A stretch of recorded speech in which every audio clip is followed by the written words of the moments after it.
Hey guys, let me talk to you about Lua controllers.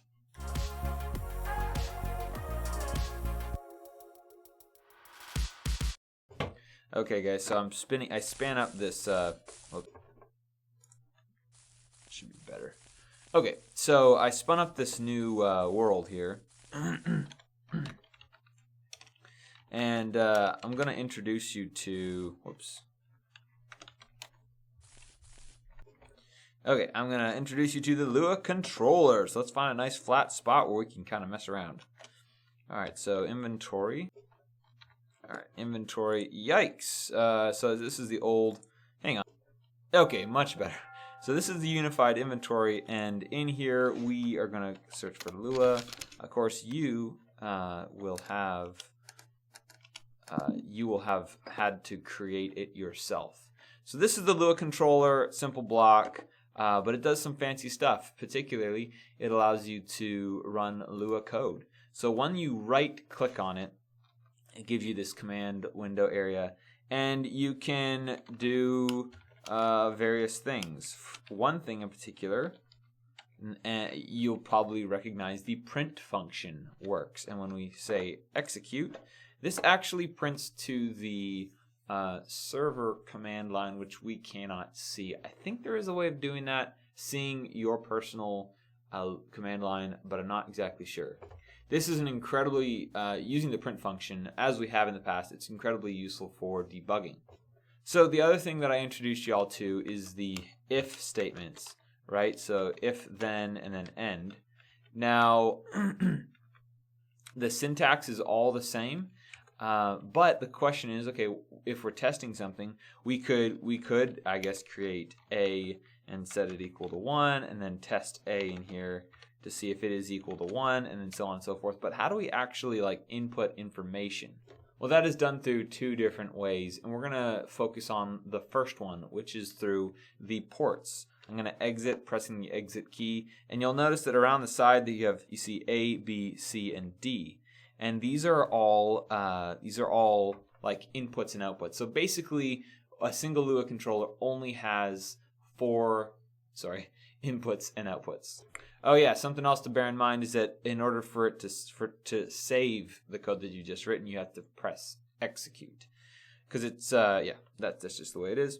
All right, so what we're going to do is we're going to write an if statement, and we're going to say if port dot a double equal, don't forget, true, then let's set, can't press tab. So you have to, I like to indent, and so I just do double tap on the space bar.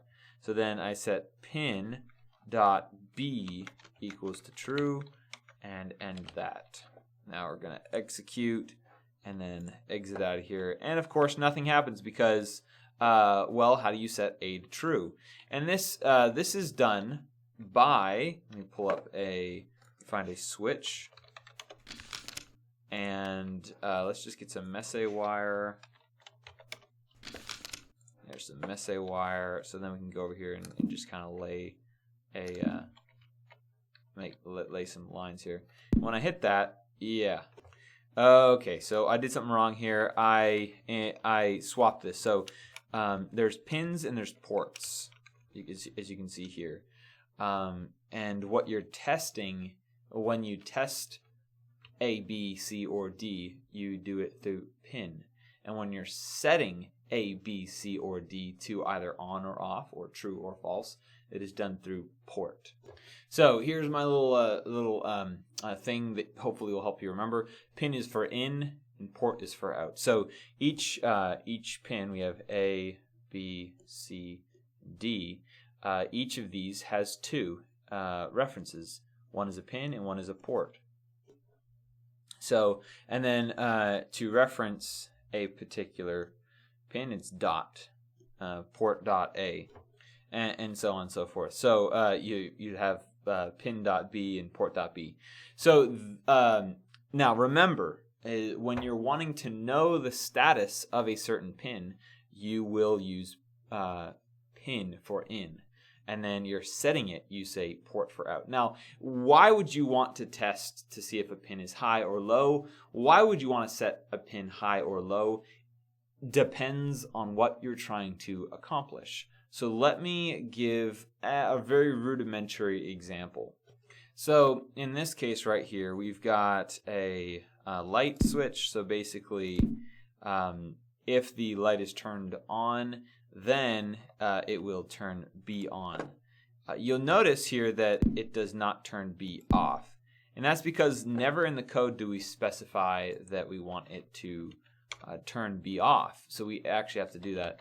And this would be where we could say else if port.A is not true, which means that it's false, then set port.B equal to false. And I'm sorry if I incorrectly use the word false. I mean pin or port.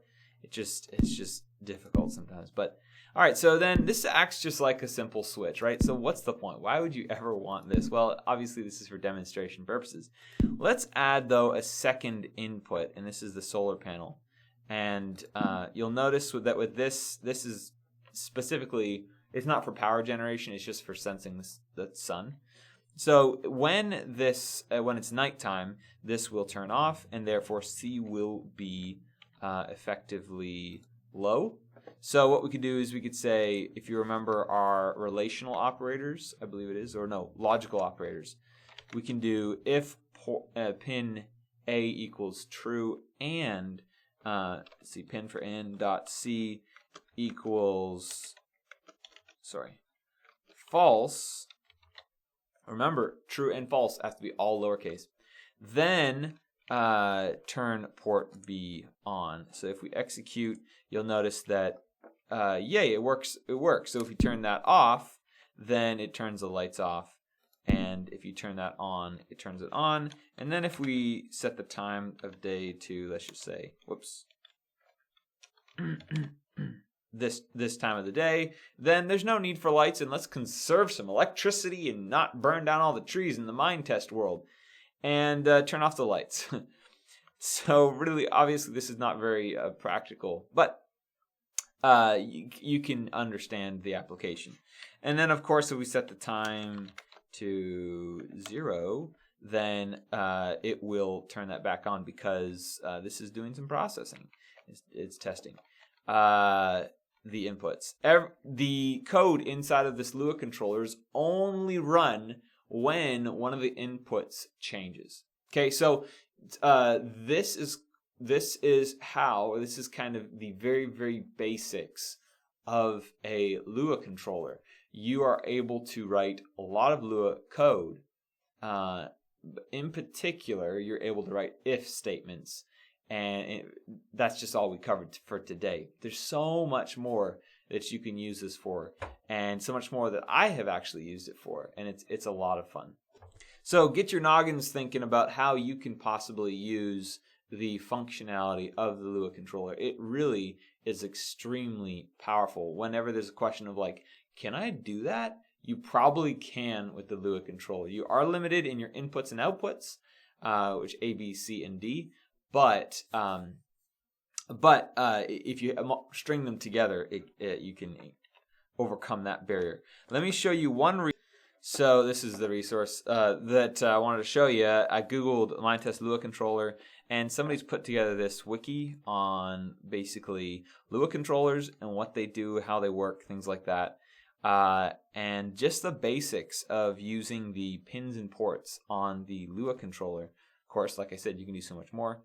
And here's an example of this picture right here. It shows you our basic setup, kind of like what we did, and various things about it. So I'm gonna add a link to this in the assignment so that you can check that out as well. Thanks for watching, guys. I'll catch you next time on some other subject.